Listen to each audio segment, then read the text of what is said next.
এক্সেলে মাত্র 2 সেকেন্ডে কোনো অক্ষর বা সিম্বলের সিক্রেট নাম্বার কোড বের করতে চান? আজ এক লাইনে শিখে নিন কোড প্লাস 4 ফর্মুলা।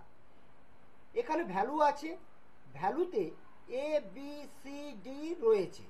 আমরা কোড ফর্মুলার মাধ্যমে এর কোড নাম্বার বার করব। তো equal to code bracket open C4 bracket close enter. দেখুন এর কোড নাম্বার বেরিয়ে গেছে 65। এরপর আমরা এটাকে ড্রাগ করে নেব।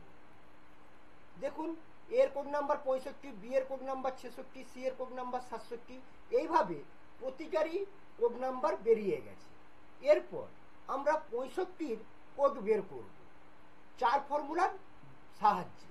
তো equal to 4 bracket open D4 bracket close enter. Drug করে নেব।